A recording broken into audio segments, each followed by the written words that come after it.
언제나 필승! 네, 반갑습니다. 필승입니다. 자, 이번에 분석해드릴 기업은 KINX입니다. 자, KINX의 핵심적인 사업 비즈니스는 굉장히 간단해요. 데이터 센터를 운영하고 있고요. 그 데이터 센터를 임대해주고 회선에 대한 사용료를 받는 그런 기업이라고 보시면 되겠습니다. 한마디로 말해서 대한민국 내에서 데이터의 양이, 데이터의 수요량과 공급량이 증가하면 증가할수록 KINX의 매출과 실적도 상승할 가능성이 높다라는 거예요. 그러니까 데이터의 양이 줄어들지 않는 이상은 KINX의 매출이 역성장할 가능성은 별로 없다라는 것입니다. 한마디로 굉장히 우상향할 수 있는 기업이죠. 이런 꾸준하게 우상향할 수 있는 기업의 주가가 반토막 이상 났을 때에는 10중 8구로 기회가 될 수 있다는 점에서 이번에는 KINX에 대한 분석을 해드리려고 합니다. 일단 기존의 발전의 양, 그러니까 데이터의 트래픽 양이 기하급수적으로 올라오고 있는 것은 사실이에요. 쉽게 말해서 그 전에 인터넷이 처음 나왔을 때에도 텍스트 위주에서 이제는 이미지, 그리고 최근 들어 틱톡, 유튜브 이런 것들 통해서 동영상, 여기서 이제 스트리밍 서비스, 뭐 실시간 방송도 마찬가지고 넷플릭스 마찬가지고 스트리밍이 오고 있고요. 이제는 여기서 나아가서 AI, 뭐챗 GPT라던가 뭐 퍼플렉스트라던가 이런 챗 GPT 혹은 AI 쪽에 대한 그런 관심도 뭐 실시간으로 영상을 만들어낼 수 있는 AI, 실시간 이미지를 만들어낼 수 있는 AI까지 왔고, 그 다음번에는 뭐 자율주행, 뭐 UAM, 로봇 이런 것까지 가면서 사실 데이터의 수요량과 공급량이 가면 갈수록 증가할 수밖에 없는 환경이 만들어지고 있는 것은 사실이에요. 근데 이와 반해서 최근 들어서 어떤 이슈가 많죠? 그렇죠. 전기 공급이 부족해지고 있다는 이슈가 꽤나 많습니다. 이로 인해서 반도체 클러스터라던가 이런 것들에 대한 공사가 꽤나 미뤄지고 있는 것도 사실이에요. 추가적으로 데이터 센터 같은 경우도 전기를 많이 먹는 대표적인 산업 중에 하나이기 때문에 사실 이제는 수도권 내에서 대규모의 데이터 센터를 짓는 것은 불가능에 가까워지고 있습니다. 향후 5년 동안은 거의 불가능에 가까워지고 있어요. 왜냐하면 전기 공급이 그 정도로 원활치가 않기 때문에 그런 거예요. 이거 한국뿐만이 아닙니다. 미국도 마찬가지고요. 유럽도 마찬가지고 일본, 대만 다 마찬가지예요. 특히나 수도권에 대한 전기 사용량이 급증하면서 이런 데이터 센터라던가 이런 쪽에 대한 공급이 거의 불가능해지고 있는 상태에서 막차를 탄 기업이 있죠. 바로 KINX가 과천에 대규모 데이터 센터 공급을 이미 시작을 하고 있습니다. 내년 1분기부터 본격화될 예정이고요. 이로 인해서 기존의 매출 대비해서, 기존 캐파 대비해서 1.4배가 더 추가된 것이기 때문에 사실 내년 상반기, 늦어도 내년 하반기부터는 실적의 퀀텀 점프가 거의 확실시되고 있다는 것도 염두에 둘 필요가 있다라는 거예요. 자, 그러니까 기존 센터의 1.4배에 달하는 센터가 더 추가적으로 수도권 내에 지어지고 있고요.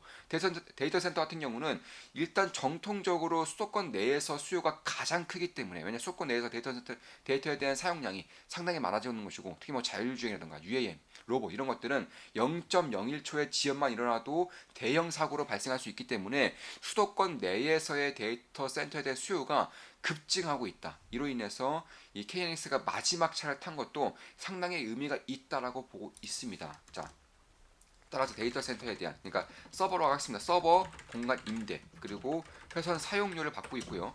임대 같은 경우는 보통 3년 주기로 재계약을 합니다. 따라서 1년에 3년 정도 지나면 재계약을 통해서 꾸준하게 가격을 올려받는 구조예요. 쉽게 말해서 서울 핵심지에 임대 사업을 하고 있다. 부동산 임대 사업을 하고 있다. 이렇게 보시면 될 것 같아요. 그런 구역 같은 경우도 2년에 4년에 한 번씩 이제 임대료를 올려받듯이 마찬가지로 서버 공간도 수도권 내에서의 수요가 워낙에 많기 때문에 1년에서 3년 차마다 임대 사용료를 올려받고요. 회사 사용 같은 경우도 쉽게 말해서 우리가 사용하는 만큼 쓴다고 하시면 되겠어요. 예를 들어서 뭐 자동차 보험 이런 것들도 최근에는 사용하는 만큼, 자동차를 탄 만큼 보험료를 인상해서 받고 있죠. 마찬가지로 회사 사용료도 데이터의 트래픽 양이 많아질수록 사용료도 늘어나는 구조라고 보시면 되겠습니다. 이에 따라서 회사 사용료의 영업이익률이 50%가 넘어요. 뭐 자연스러운 거겠죠.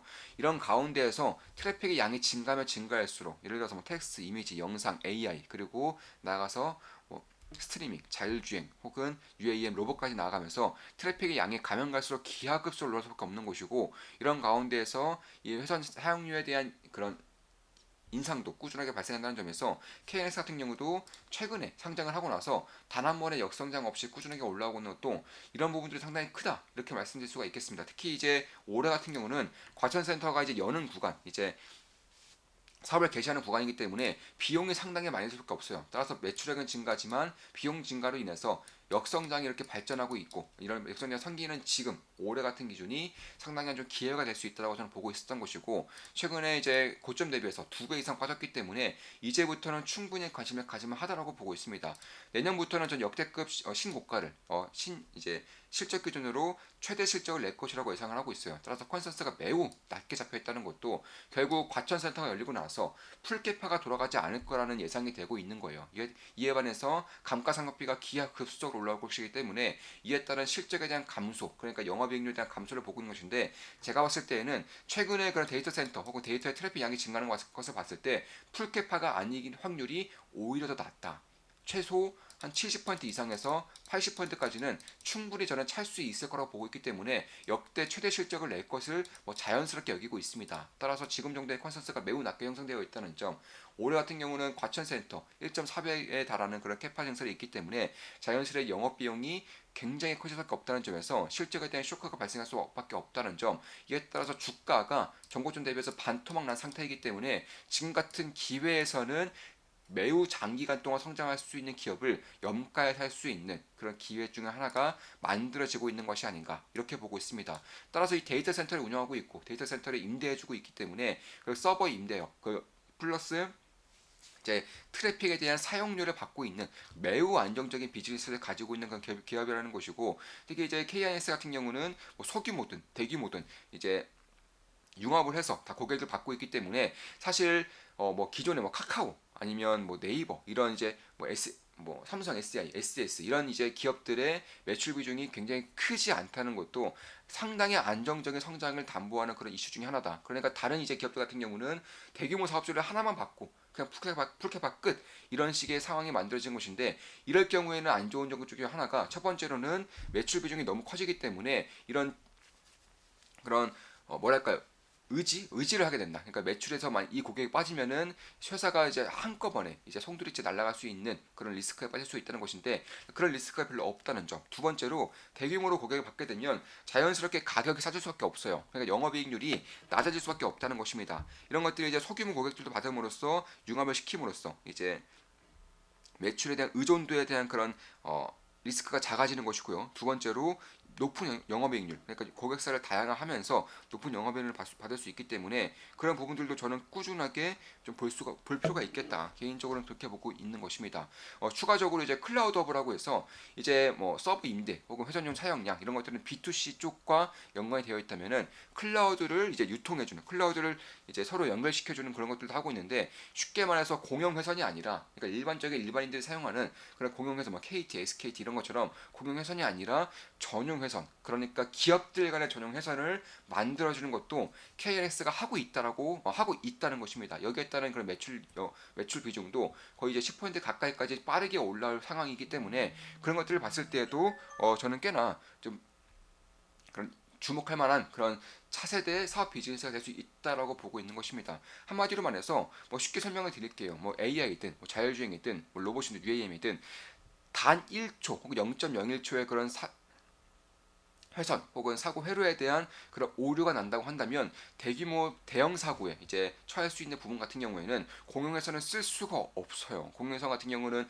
수시로 그런 회선에 대한 그런 오류가 발생을 하고 혹은 해킹에 대한 리스크가 항상 있기 때문에 전용 회선을 쓸 수밖에 없다는 것입니다. 그런데 본인들의 그런 클라우드만 사용할 수도 있겠지만 그게 아니라 다른 쪽에 클라우드와 이제 연계를 해서 사업을 진행하는 경우에는 그 클라우드끼리 이제 연계를 시켜주는 그런 사업 비즈니스가 필수라는 것인데, 여기서도 KNX가 상당히 유의미한 사업 비즈니스를 가지고 있다는 점을 봤을 때에도 저는 꾸준하게 관심을 가져야 한다라고 생각을 하고 있어요. 이쪽은 뭐 이제 막 커지고 있는 사업입니다. 이제 막 커지고 있는 사업인 만큼 충분하게 지금부터 어느 정도의 그런 사업 비즈니스를 가지고 있는지, 어느 정도 성장성을 가지고 있는지, 어떤 고객들을 고객사로 받아들이고 있는지 이런 것들을 염두에 두면서 볼 필요가 있다라는 것입니다. 따라서 과천이 이제 올해 늦어도 내년 상반기부터는 본격적으로 이제 사업에 이제 들어올 것이고, 이에 따라서 그 전까지는 영업 비용 뭐 감가상각비 이런 것들이 꽤나 크게 발생을 한다면 그 이후부터 내년 상반기 이후 내년부터는 이제 수익에 대한 그런 퀀텀 점프가 발생할 가능성이 상당히 높기 때문에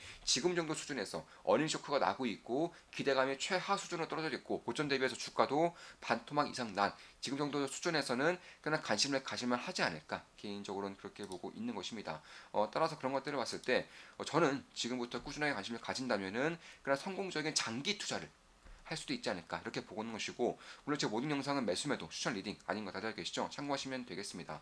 저 역시나 KNX를 지켜보고 있고요. 당연히 변곡점이라던가 지지라인이 확고해질 경우에는 투자에 나설 계획입니다. 이에 따라서 한 달에 4,000원이면 제 매수 매도 내역을 실시간으로 보실 수가 있어요. 참고로 하고 싶으신 분들은 제 필승 멤버로 24,000원 짜리 멤버로 오시면 되겠고 그 외에 이제 주식 투자에 대해서 제대로 배우고 싶고 언젠가는 이제 홀로 나갈 수 있을 정도로 훌륭한 실력자가 되고 싶으신 분들은 조그만 기쁨다 멤버로 가입하시면 되겠습니다. 제가 알고 있는 모든 것들을 전수해드리는 방이고 핵심적인 이슈들만 꾸준하게 분석해드림으로써 자연스럽게 본인의 실력이 키워질 수 있도록 하는 방이기 때문입니다. 자, 방송 마치겠습니다. 제 모든 영상은 매수 매도 추천 리딩은 아닙니다. 저 역시나 KNX를 지켜보고 있는 것이고 기회가 발생하면은 우리 멤버분들께 실시간 말씀드리면서 제 매수를 진행할 생각입니다. 지금까지 필승이었습니다. 필승 구독, 알림 설정, 좋아요는 여러분들께 돈이 됩니다. 필승!